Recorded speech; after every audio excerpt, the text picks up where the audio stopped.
आज के लेक्चर में हम स्टार्ट करते हैं इलेक्ट्रोमैग्नेटिक वेव कि इलेक्ट्रोमैग्नेटिक वेव्स होती क्या है और इनको कैसे प्रोड्यूस किया जाता है। सबसे पहले इलेक्ट्रोमैग्नेटिक वेव्स के बारे में किसने आइडिया दिया, तो हम इसको डिटेल में स्टडी करेंगे।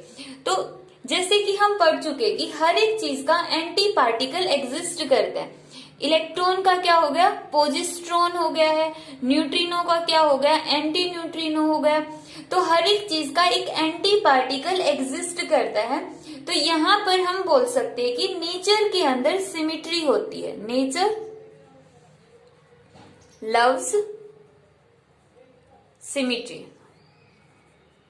सिमिट्री, नेचर के अंदर सिमिट्री प्रेजेंट होती है। तो यहाँ पर पॉइंट ये अराइज हुआ कि फैराडे ने बताया कि जो चेंजिंग मैग्नेटिक फील्ड होती है उसकी वजह से इलेक्ट्रिक फील्ड बनती है। कि जब मैग्नेटिक फील्ड है वो चेंज होगी तो मैग्नेटिक फील्ड के चेंज होने से इलेक्ट्रिक फील्ड प्रोड्यूस होगी।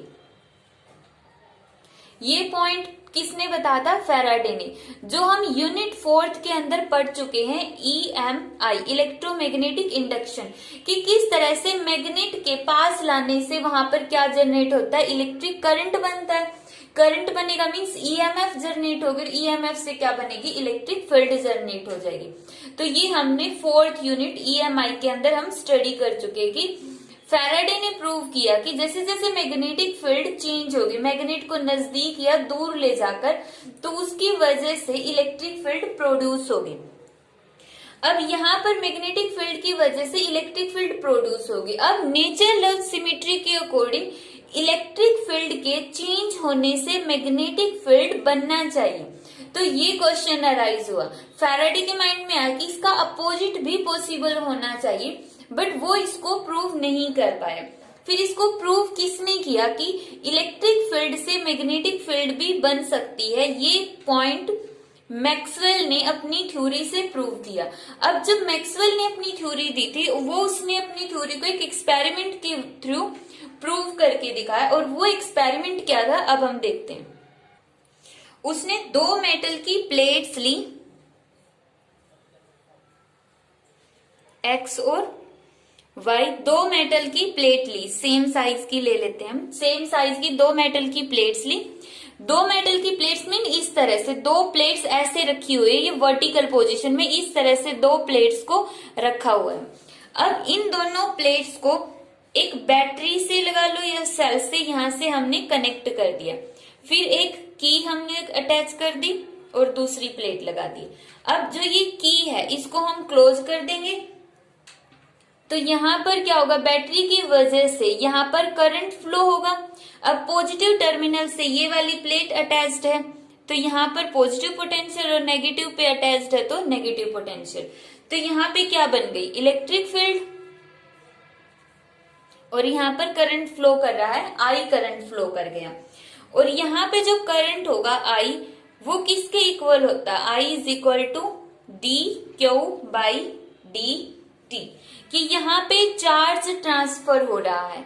इसके अंदर यहाँ पे पूरे सर्किट में इलेक्ट्रॉन इस तरफ से, यहाँ पे पॉजिटिव प्लेट से इस प्लेट के इलेक्ट्रॉन यहाँ पर आ गए, तो प्लेट पर पॉजिटिव चार्ज और इलेक्ट्रॉन इसके अंदर एंटर कर गए। फिर नेगेटिव टर्मिनल से इलेक्ट्रॉन निकलकर यहाँ पर इकट्ठा हो गए। तो इस तरह से इलेक्ट्रॉन मूव कर रहे, चार्ज मूव कर रहा है, और उसकी वजह से यहाँ पर करंट बन रहा है। और इस करंट को हम बोलते हैं conduction current. Conduction current, conduction क्यों बोलते हैं, क्योंकि ये इलेक्ट्रिसिटी को कंडक्ट कर रहा है, कंडक्ट कर रहा है इलेक्ट्रिसिटी को, इसलिए हम इसको क्या बोलते हैं, कंडक्शन करंट बोलते हैं, जो इलेक्ट्रॉन के फ्लो होने की वजह से है यहाँ पर। अब मैक्सवेल को क्या प्रूव करना था कि इलेक्ट्रिक फील्ड के चेंज होने से मैग्नेटिक फील्ड बनेगी, उसको ये पॉइंट प्रूव करना था। तो उसके लिए सबसे पहले उसने यहाँ पे एक पॉइंट कंसीडर किया। मान लेते ये कोई भी पॉइंट है P। इस P पॉइंट पर अब उसने मैग्नेटिक फील्ड को चेक किया। इसने यहाँ पे कंपास रखा, कंपास की नीडल रखी, और कंपास को रखते यहाँ पे उसको फील हुआ कि यहाँ पे वो नीडल है वो डिफ्लेक्ट हो रही है। डिफ्लेक्ट हो रही है तो दैट मीन्स यहाँ पर क्या है, यहाँ पर कुछ न कुछ मैग्नेटिक फील्ड। अब कितनी मैग्नेटिक फील्ड होगी, उस मैग्नेटिक फील्ड को निकालने के लिए हम इसको यहाँ पे ड्रॉ कर लेते हैं। ये हो गया पी पॉइंट, करंट फ्लो हो रहा है इस तरफ। तो देखो थंब को हम क्या करेंगे, करंट की डायरेक्शन में, और फिंगर का जो कर्वेचर होगा वो कौन सी डायरेक्शन है, ये क्लॉकवाइज डायरेक्शन। तो यहाँ पे मैग्नेटिक फील्ड जनरेट हो जाएगी। मैग्नेटिक फील्ड की डायरेक्शन क्या होगी, क्लॉकवाइज डायरेक्शन होगी। तो इसको हम क्लॉकवाइज डायरेक्शन दिखा देते हैं कि यहाँ पर ये क्लॉकवाइज इस तरह से है, मींस ये वर्टिकली डायरेक्शन इस तरह से दिखा रही है, क्लॉकवाइज डायरेक्शन। तो यहाँ पर ये मैग्नेटिक फील्ड की डायरेक्शन को हमने शो कर दिया। अब ये यहाँ पे कितनी मैग्नेटिक फील्ड प्रोड्यूस होगी, इसको कैसे कैलकुलेट करेंगे। अब हमें पता है कि क्लोज्ड लूप में मैग्नेटिक फील्ड कैलकुलेट करने के लिए हम यूज करते हैं एम्पियर सर्किटल लॉ। तो यूजिंग एम्पियर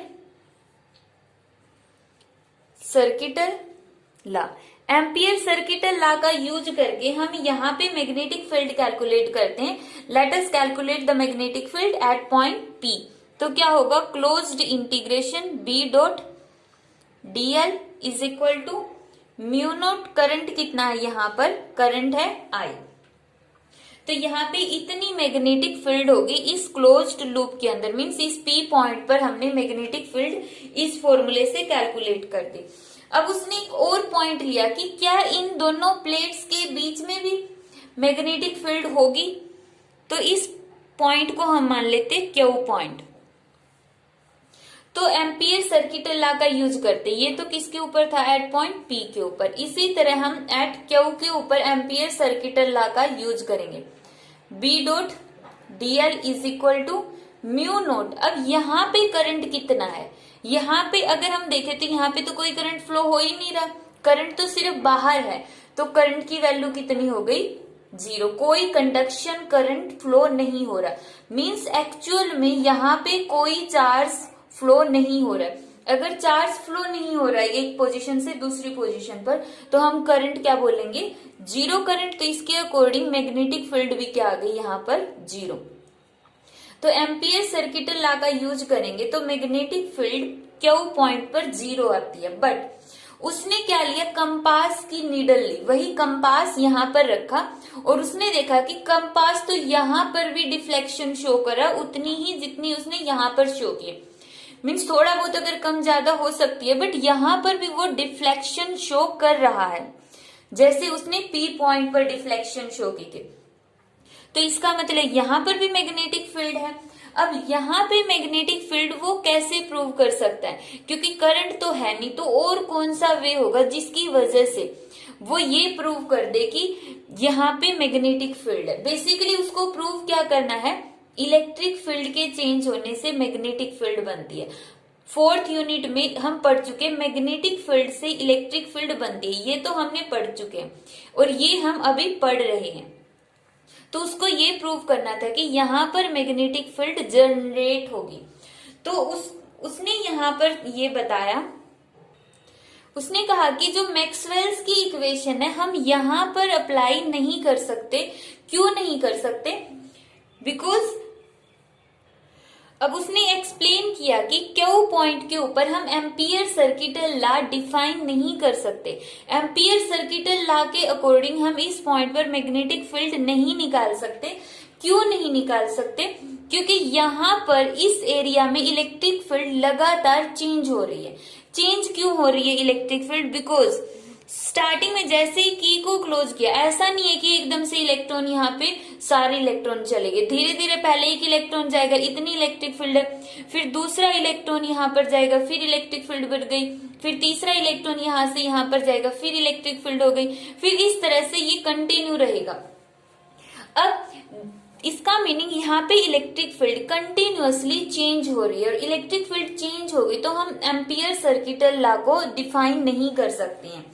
तो बट अब वो डायरेक्ट उसने ये जब ये बात कही कि एम्पियर सर्किटल लॉ यहाँ पर एप्लीकेबल नहीं होगा क्यू पॉइंट के ऊपर, तो उसको क्या किया, लोगों ने उसकी थ्योरी को रिजेक्ट कर दिया। तो फिर उसने क्या किया, सिंपल सा अपना लॉजिक लगाया और जो एम्पियर था उसी के कॉन्सेप्ट में अपना कॉन्सेप्ट मिक्स कर दिया। उसने ये नहीं कहा कि एम्पियर गलत, उसने कहा कि एम्पियर भी ठीक है, बट एम्पियर की थ्योरी के अंदर उसने अपना एक पॉइंट ऐड कर दिया और बहुत ही अच्छे तरीके से ऐड किया उसने कहा कि यहाँ पर जो इलेक्ट्रिक फील्ड चेंज हो रही है वही इलेक्ट्रिक फील्ड यहाँ पर करंट पैदा कर रही है।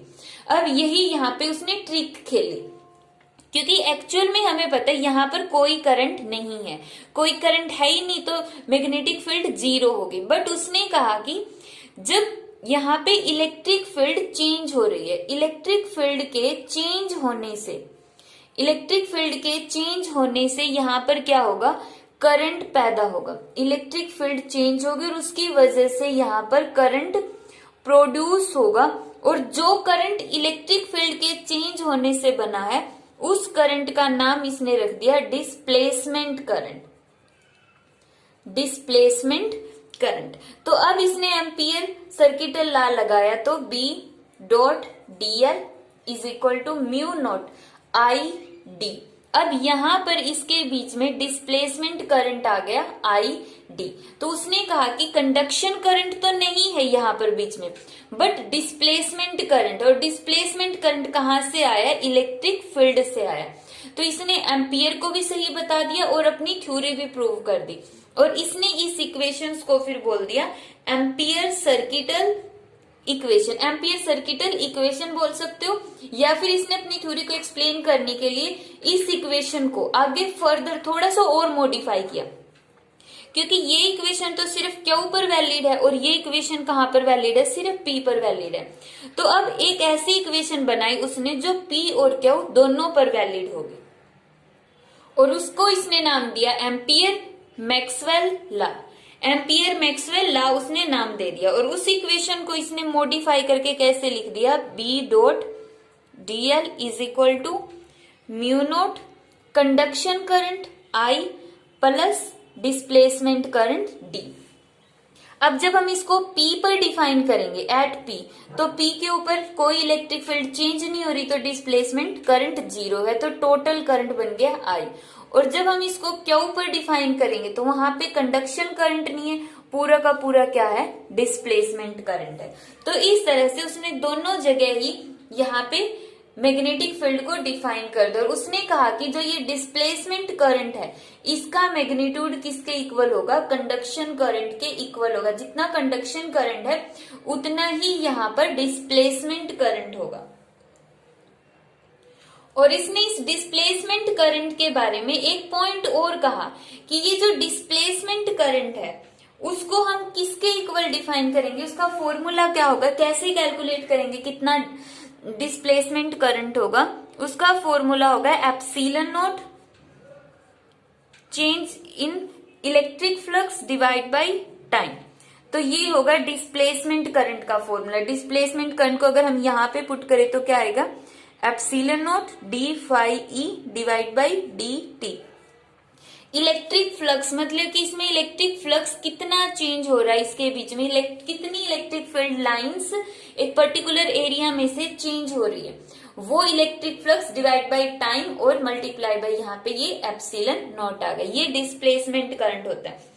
अब इस इक्वेशन के अकॉर्डिंग जो ये डिस्प्लेसमेंट करंट है सिर्फ तब तक रहेगा जब तक फ्लक्स चेंज हो रहा है। अगर फ्लक्स चेंज नहीं होगा, फ्लक्स कांस्टेंट हो गया, तो ये पूरा फैक्टर जीरो। फ्लक्स कांस्टेंट हो तो उसका डेरिवेटिव जीरो, और डिस्प्लेसमेंट करंट भी कितना हो जाएगा, जीरो हो जाएगा। तो डिस्प्लेसमेंट करंट कब अराइज होता है, जब यहाँ पर इलेक्ट्रिक फ्लक्स है वो कंटिन्यूअसली चेंज होता रहेगा।